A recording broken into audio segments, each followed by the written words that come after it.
let's look into the sales cycle. So there are essentially, well, some schools of thought will say there are 6 or 5 different phases. I like to go with 7, the one that you're looking at right now, because it's more organized. Like I can actually see and plan where each step should go. So of course, yesterday we talked about prospecting for leads, right? So in every business that we go into, prospecting is our lifeline, because without these new people to speak to follow up with, what will happen is that we will not have an active crowd that we can work with to start bridging problems and gaps in their lives, which then of course translates over to profits for our businesses. So essentially, when you prospect, you are actually looking and also establishing and building long-term relationships with these people that you call your clients or your customers.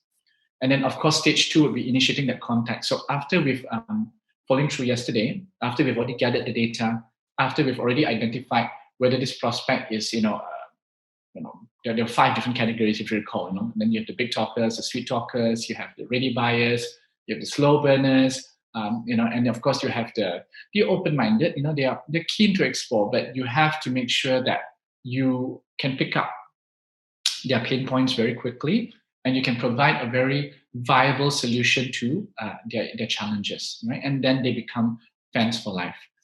Then, of course, you also have number 3, which is your qualifying the lead. So after you've found them, you've initiated contact, as in you're literally just reaching out to them, whether you're doing it through a call, whether you're doing it through a text blast, whether you're doing it through an emailer, or whether or not you're just really having that face-to-face time with them. So all of these things would be under number 2.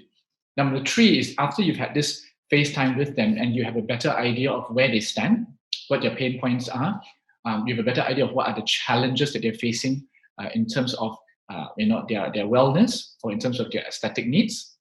Then you can qualify them as whether whether these are going to be someone you want to spend more time with, or someone that you just want to put in your KIV list. Because essentially, this cycle can apply for any industry, right? Regardless of whether this can apply for any industry, regardless of whether it is aesthetics, or whether it's finance, or whether it's real estate, or whether it's even retail goods.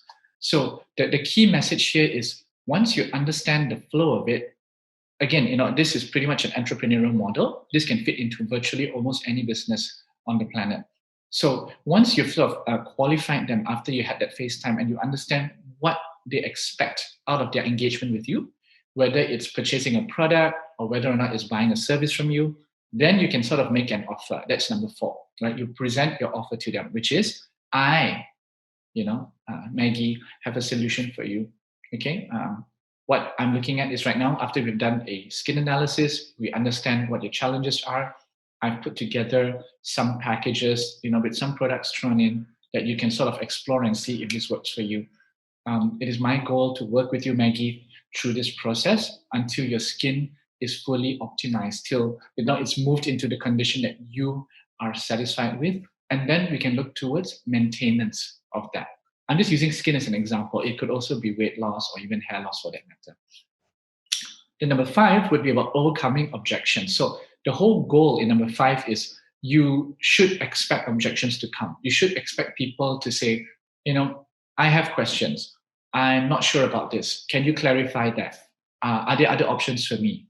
So this would come under this side, and it's perfectly normal. And if we expect objections, which we should, we're in a better place, because we, number 1, will not take it personally. Number 2, since we anticipate it, we would already know like the top 10 FAQs at the back of our heads, and we can very smoothly deliver, these FAQs back, and it'll make essentially your prospect, or in this case your soon-to-be client, much happier and more confident in the work that you do.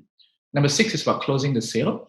So essentially, and this is one of those topics that I really like to talk about, but we'll keep that for another session, where some salespeople, right, or even some entrepreneurs for that matter, they have this fear of closing the sale because they feel like maybe they're not good enough.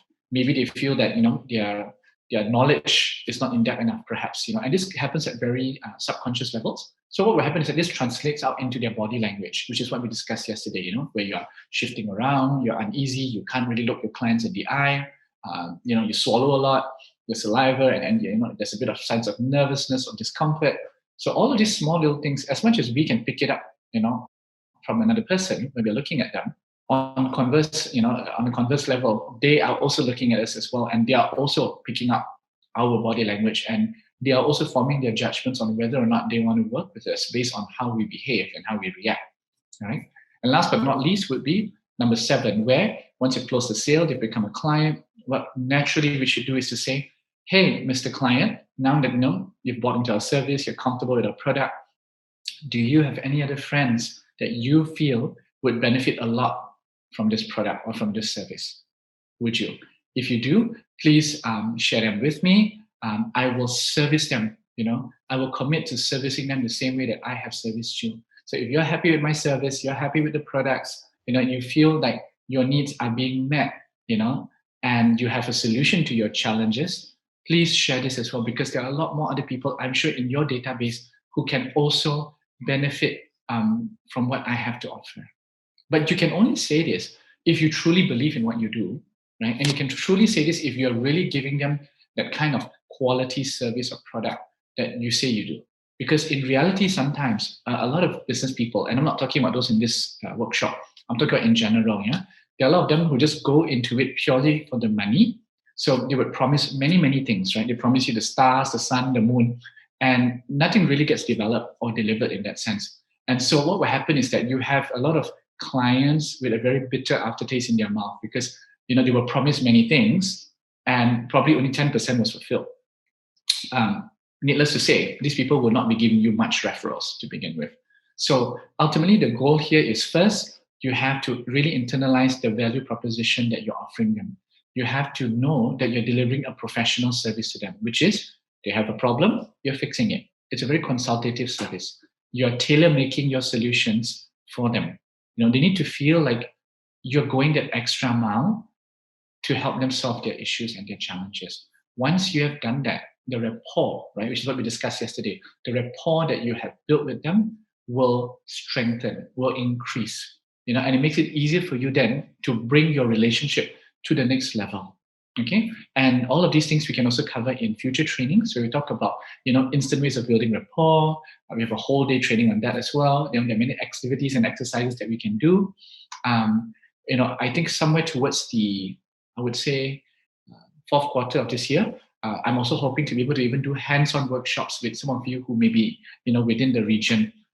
We are open to traveling. So if, let's say, for example, if any of you, let's say, who are based out of Malaysia, for example, if let's say you're in neighboring countries like Thailand, or even if let's say you're in America, or if let's say you're in Europe, or in the Middle East, and you feel like the stuff that we're sharing could really benefit the people in your communities, it could really benefit the people in your circles, please let us know. If you can pull together a number, we are more than happy to either do a Zoom workshop, something like this, or if time permits and all that, we would even like to fly in and even do live sessions actually with all of your connections and all of your networks, because we feel there's so much that we can share, and even within this group to learn, and learning is best done, in safe spaces, in groups where you can, really openly express yourself, learn from each other. Like I shared yesterday, there's no right or wrong.